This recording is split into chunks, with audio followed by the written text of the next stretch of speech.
Before we move into petitioners and our correspondence, let's see if we can get Kevin Wood up on our Zoom. And I will introduce Kevin Wood, the grandson of Al Gallodoro. And Kevin, you've got the virtual floor. Pleasure to see everybody. And thank you for having us. Myself and Andrew Thomas join you here today.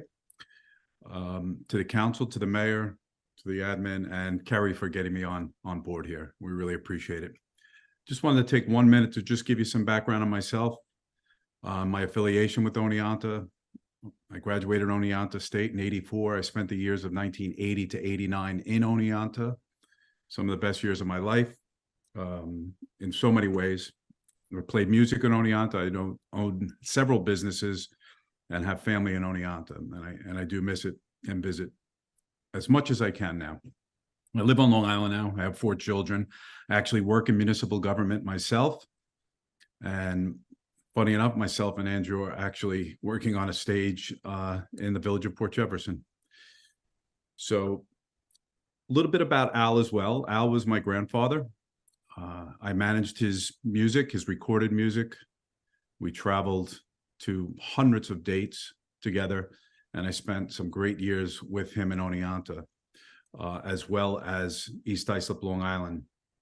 Al Gallodoro started his career in New Orleans, had a 40-plus year amazing career in Long Island, New York City, where he traveled to every major city. And then, lucky for all of us, he spent his last 28 years of his life in Oneonta, and I use the words just lit it up. What's really special about Al is there's nothing in music he hadn't done. Those of you that do know of him personally or know of his reputation, he did jazz, classical, he played standards, he played for the top people in the world at Carnegie Hall. He played at jazz festivals, Breda Jazz Festival being a standout. I accompanied him at the 6th World Saxophone Congress in Chicago, and countless hundreds of accomplishments that Al has made. He was a professor both at Hartwick and the State University of Oneonta. And quite literally, I'm not saying this, but Tommy Dorsey said it, he is the world's greatest saxophone player. And how lucky are we that his last 28 years were in Oneonta. Again, those that want to learn more about Al in the audience that are watching this video or on the Common Council, please go to the Wikipedia page to just realize what a gem we have in Al Gallodoro. So recently, I was in town. I had been coming down from Verona, New York, and some of you may saw a video that I started for a GoFundMe because I felt extremely passionate that life really moves by quickly. Al passed away in 2008. We're now at 2023. I now have a grandson, and time is passing quickly, and I feel fervently that we want to leave our mark in Oneonta and build a memorial stage for Al. And I feel passionate about me being involved in that and sort of showing you what we have to offer, both in design and what we think it can offer the city for here on after. We think it's really a treasured jewel to be had. I think, again, we are so lucky to be able to have his legacy be in Oneonta. And so shortly I'll be turning over the presentation to architect Andrew Thomas, very talented architect. And we want to show you what we've come up with in the 3 short weeks that we've had to do this. We will take questions, of course, after this. So with no further ado, I'm going to introduce Andrew Thomas. Hi, folks. Can you hear me as well? Hear and see me as well?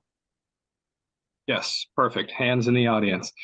Thank you very much. I really appreciate being brought in on this. It's been really a pleasure to get to know Al Gallodoro and Kevin's passion, and I've been listening to his music while I work on this. I'm not from Oneonta myself, but I am from Ithaca, upstate, before finding my way down here to the island and government service as well. I've been on the zoning board here in Port Jefferson and had the pleasure of working up to this point with Kevin on, like he mentioned, the bandshell project for our own Harborfront Park here in Port Jefferson. So it was a natural fit to put together this charrette and basically just brainstorm some ideas, begin to look at the process, begin to look at the site, and start a conversation about what the stage can be and some strategies for how to move forward.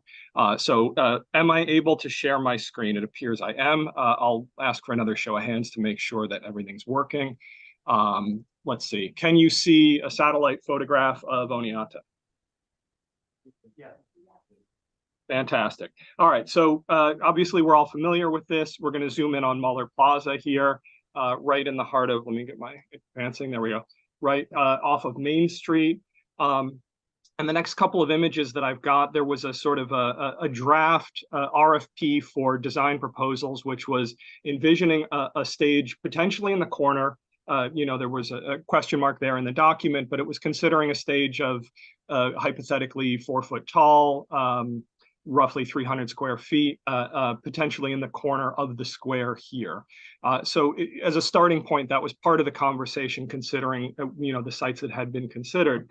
And we looked at this. The next slide here is sort of outlining that. You can see that's actually coming out all the way as far as and past this center medallion, which is right here in the square. I don't know if you can see my mouse. But it's even considerably larger than the outlined yellow that's in the plan here. Just taking a step back from, and this outline right here is probably more in the realm of 2 feet tall. So what was proposed was really quite a large band stage, as would be appropriate for a large park. But I wanted to take a step back and take a look at the square itself, its character, do a little bit of analysis. You can see here, it's a little bit blurry, but working over this, I keep wanting to call it Muller Square because it has this really sort of pure central square that's part of its composition. It is Muller Plaza, keep calling it square. And so it has this central square and it has this central axis. And it has, with these alleys of trees on either side to the south, and then the kind of crossing up here, the way it moves from the street back through to this back access point here. It's actually quite reminiscent for me of a traditional church plan in the sort of a transept, nave, apse, and central crossing space. And that square central crossing space really is quite generous and compositionally central to the park. It's elegant, it's spacious, it's clean. Taking a look at it here, right, it is generous in that space. I've kind of mocked up something. This isn't even 300 square feet. This would be maybe 150, 200 square feet there in that corner. It is 4 feet in height, where that brief envisioned it. And this might be the stage that I would design if I was trying to do a temporary concert here, like a very large venue, close off the street, bring in a lot of people and kind of have a one-time event. But I can't get away in looking at it on the page and on the square here, kind of eating into the corner of that square, that as a permanent structure, looking like a permanent stage with a back, with that level of height, which would make it uninviting for other uses. And occupying the place that wants to be the sort of central open space of the park, feels to me as a first analysis to be less optimal siting. So I know that there had been some talk of the niche to the left, and this was the site that we're considering. Obviously, we can continue to have that conversation, but this seems, based upon my analysis, our conversation, and Kevin's visit to the site, to be a natural fit for a space that could both serve as a stage, but also be inviting as a piece of public architecture within the plaza, something of a pergola. I understand that space is used by a restaurant currently. That could probably continue if access is provided at the back. And it would be the kind of thing where people might feel invited to kind of walk up and sit or have tables and chairs when there aren't concerts, right? You'd like it to feel natural and at home when it's not being programmed as well. And so just sort of zooming in on what this could be, we kind of began a design charrette looking at a very simple box, which can take many different characters, right? So we've done a number of different pieces of designs, all in one way or another inspired by Al, by the area, by the history, by the jazz, and sort of different aesthetic aspects of that. And I'm going to share a bunch of those, but the idea is that we can just sort of develop a pergola in this space which fits naturally and easily. And So this is a sort of an approach for a modern version. Obviously, we're taking, and we can talk more about each of these designs as we zoom in on them a little bit. But you can see here, I've got a bunch of different options on the page, and the idea is to start a conversation. We're quite partial to the one that I showed first, but I'll walk through each of the designs and explain the pros and cons. And as always, you can kind of mix and match different ideas and use this as a starting point for a conversation. So let's just take a look here. We'll do kind of a walkthrough to see what the approach would be like, get a sense for how that alley might continue to interact and gain access in the back, and kind of the presence that this might have within the trees, approaching it on axis now, right? And the goal is to make kind of a little jewel box or a gem, something that's very appealing in the space. And I'll transition it now to sort of Photoshop it into its context here. You can see, particularly in this design, how the use of color allows it to really pop despite the dappled light, which is happening because of the trees, right? Some of the other designs can tend to disappear a little bit, the wood texture, for example. But using essentially what this would be is a welded steel that's been painted. So, but it's done as two tones. So the exterior would be this muted, darker gray, almost black. And the interior would be a bright yellowy gold in a way that almost akin to a nice purse or a shoe or a suit or something, where you have like a more staid traditional exterior subdued color, and you kind of open it up and you have this pop of color in the lining, which is a little bit of a surprise and kind of, in this case, creates this sense of warmth on the inside. Some of the other designs we looked at, Kevin was sharing stories about Al and his how he started his career in the 20s at the Orpheum Theater, the Orpheum in New Orleans, and this is sort of inspired by the canopy. It's still there today. It's a beautiful structure, right? Very sort of neoclassical, a reference, obviously the Orpheum being a reference to Orpheus and the music arts.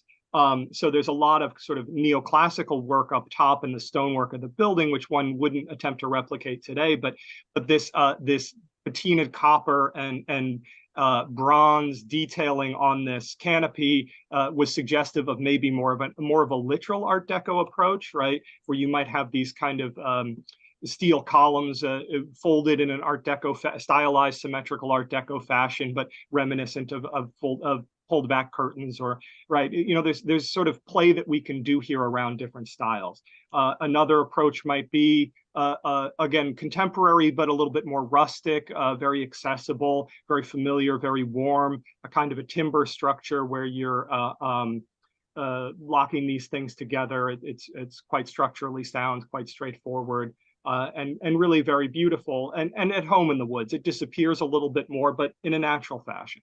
And the last one is a little bit more of our upstate, it may be an Orpheum, but more by reference than by literal architecture, more of your Greek revival, Akkadian,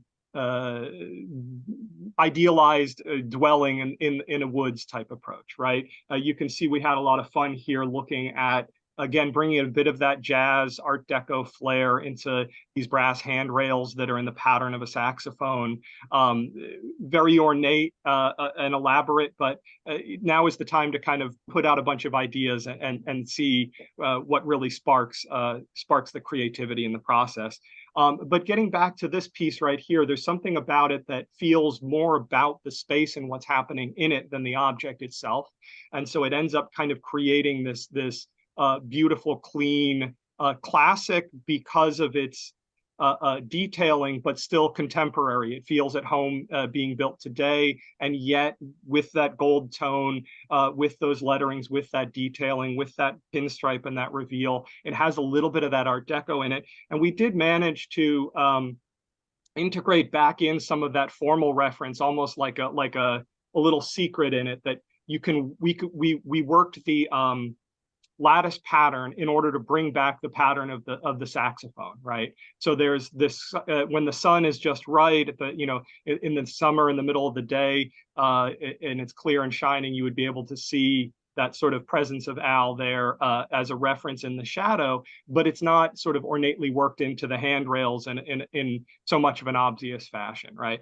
So you can see there's a whole host of ideas on the table. We've really had a lot of fun with it. It's been a great project to be collaborating with Kevin on, and you can see that we have contingency here for ways that we can start to, if raising money, perhaps donor reference is a part of that. We're envisioning here that maybe on the front steps, I've got a number of placeholder pun names for various donors, but any of the schemes could have this worked in, inlaid on the steps in a way that isn't really obvious when you're looking at the stage, but more when you're up and experiencing the space, right? So it's not plastered on the wall, but it's still prominent in center. And one of the things that we find appealing about this design is that it feels very within reach. Sort of a welded steel approach where we've kind of if you cut away the section of it here, you can see that you're basically these it's simple L sections, whether built up and welded or stock angles, cut down so you can paint that flat end of it. All shop welded, manufactured to a series of shop drawings, chipped and bolted down, plenty structural. Another advantage is that we could proportion the top correctly in such a fashion that we should be able to conceal, if it's desirable, an operable shading device, if there was the desire to be able to have it be open most times, but retract a fabric covering, which would protect from rain in the event that people have brought musical equipment and such, and they're all set up. That you don't want to be at the mercy of a small shower that wouldn't otherwise rain out a show but for musical equipment. So that sort of thing might work. You can see there's plenty of on the market products for retractable shades which work with static pergolas, right? Essentially a roller or other mechanism which conceals a device up top, and that could be expanded at the touch of a button. But all in all, this is where we've ended up. We wanted to share our ideas with you and our excitement around this project, and hope to hear your questions, your thoughts, and hope you're as excited as we are. I'll pass it back to Kevin. Thank you, Andrew. Really phenomenal. I will say that picture of Al is from Oneonta on Main Street at some point. So it's good to see him again. Thank you so much. The few things I'll add to this, and I'll defer always to design to Andrew. I hope everybody sees obviously why. It's phenomenal that we're able to leave the literal existing lamp post there that I think were placed there in 1980. The only other thing I would say is that every single one of these is clean, simple, and very obtainable. This is not a $250,000 stage. This is not a $100,000 stage. This is a very doable project. And we can talk finance at another time. It doesn't have to be this session. This session is really, wow, look what we can do with this space. The only other thing I will say about this space, it would be my hope and plan, and I can do this, that we could have Al's playing music be accessible on an FM signal, so that somebody could be in the car there and listen to Al's music from that stage and or stream it. So that's pretty exciting too. We will open it up to questions at this point. Thank you, Kevin. Let me open up. Did you? Yeah, so Kevin, thank you very much for putting this all together. You're welcome. As you said, you've only had a couple of weeks to put this all together. You and Andrew have done a phenomenal job. I think the renderings with the computer-aided design really helps us all visualize what that space could look like. You've taken it. I agree, the 4-foot level was just way too high. You brought it back down to a very obtainable, approachable stage. So for me, I'm with Andrew. I like exhibit number 1. I like the fact that it just blends in with the space, but I also like the gold on the inside. And then you guys want to step further and put the saxophone imprint on the roof so it'll shine through on sunny days. So that's kind of a cool factor. Would have never thought of that. So thank you again for this opportunity. Yeah, thank you for the opportunity. I will say the gold signifies, it might be obvious, it might not be. Al wore, if you knew him, he wore a gold ring, and typical Sicilian gold ring. The saxophone is gold, and his actual name means golden rooster in Italian or Sicilian. So there, there's a big, little needle that's going to this particular design. But hey, this is recorded. I want everybody that's in this meeting to look this over, hear us out. We're really excited about the prospects of making Oneonta, just live on the legacy of this great artist. And we got another question for you, Kate. Yes. Andrew, excuse me, can you get rid of, as much as I love to see that, I just want to, I can't sure. see the council, so I don't actually know who's Oh, talking. sure thing. Better? Yeah, if somebody, whoever's asking the question can identify, because we could hardly see you. Yeah, we're small on the screen. I'm Katie. I'm the 4th Ward Council member. I just wanted to say, I agree. I really like the first one. I think the second one maybe would be my second choice, but I just really wanted to appreciate out loud that you considered the space in your designs, the use of the space, where people would watch from, and what we might be able to do when that space is passive. I like that specifically the first two, I think, look kind of at home in the downtown area. They have a theatricness to them that I think is appropriate. And yeah, I just like that you considered the use of the plaza and pulled it off to the side. I think that was a really good idea. So Thank you.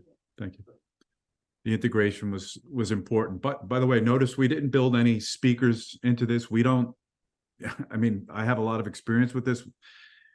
We don't think speakers should be built into something like this. You can imagine that musicians, and you'll need a full-time person there to set it up, and there's vandalism, and there's really no reason for it. And you might want to do that at another stage with a bigger budget. We don't see the reason for it. Really good electrical service is the key. Got Dave Risberger here. Yes, hi Kevin, Dave Risberger, 3rd Ward. I just want to thank you for the work that you put into this. I would agree completely with Katie on this. I like the fact that you made the venue fit the space versus making the space kind of fit the venue. I think everything else we were looking at was oversized and really didn't fit the location. I think it made it very apparent to me by the picture that you designed from up above, where we could really see Mother Plaza and what would happen by putting something in the corner there. But I also like the fact that what you were designing can be used for other things, and if we wanted, if it's not in use, we could potentially still have the restaurant use that space. I think it would look absolutely fine. So I think we've got a process we're going to have to go through. I mean, working in municipal government and we're a municipality, so there's a process we're going to go through. I think this gives us great ideas. I love what you've designed, and I hope that going forward, Oneonta can potentially have this design move forward. Thank you for your comments. Council, Ed Ruby. I like the first one too. That's really all I have to say. I like that RV, the fact that the reference to the RV. Thank you.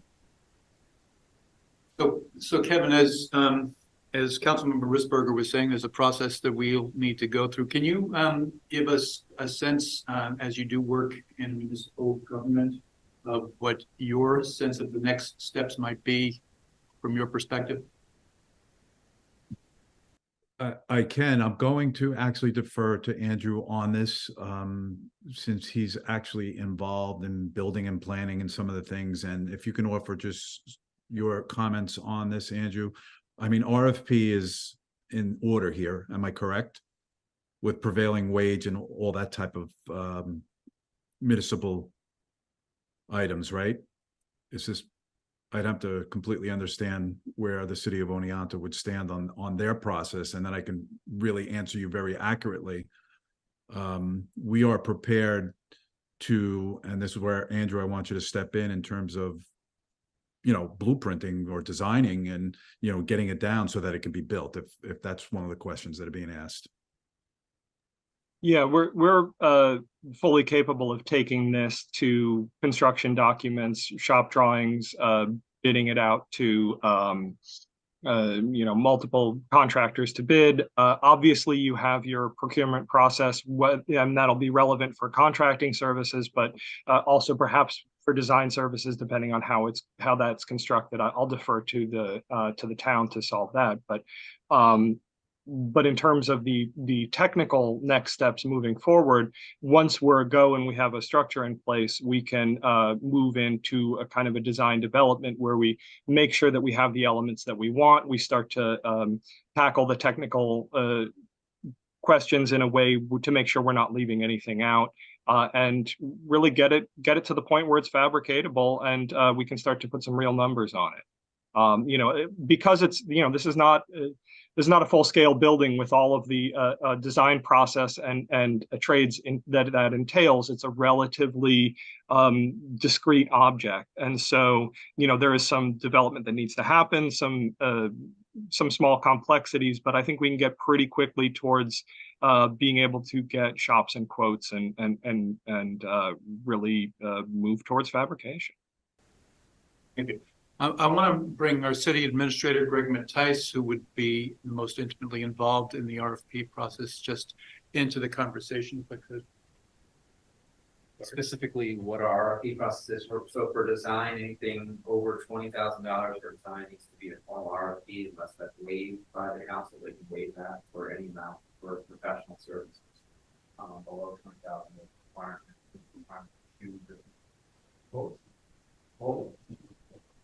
So I'm sorry, we can't quite hear you there. If Greg could throw a mic next to him, we heard a little bit of that.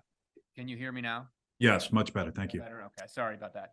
So our RFP process for professional services such as engineering, architecture, $20,000 and above will require a formal RFP or RFQ unless the council waives that, which they can do for any reason. Otherwise, below 20,000 requires multiple written proposals too, at least. Okay. For construction, 35,000 and above is a formal public bid. Anything less than that, there's a few different levels, but it requires formal written quotes. Very good. I understand that. While we're on finance, I think some of you know I started a GoFundMe. I am fully committed to trying to reach that goal. I purposely, obviously, waited for this meeting so that we got a sense of where we might be going. To me, once people visualize what can be happening there and the coordination of all that are involved here, I think we start to talk to donors, to be very frank, musicians at a higher stature that were so inspired by Al that can quite literally give a little bit more money. Raising money is not easy. We're in an interesting climate, as everybody knows. Al's been gone 15 years. And hey, it's just, if it was, we know that, people's emotions are highest at certain times in life or post life. But I've never been more committed to making this work. So I want everybody to understand that. Okay, Kevin, I've got Katie LaBarre's shoe again. Yeah, well, I'm glad that you brought up the financing because I know, that we are trying to figure out what the city's role in this might be. And, if there is a commitment to have this funded from outside sources, then, we wouldn't necessarily have to follow the RFP process or those things. It would be basically like a gift at that point to the city that council would have to accept, and it's going on public property. So I'm sure that there are some hoops to jump through there, but yeah, so I think we need to figure that out maybe sooner rather than later.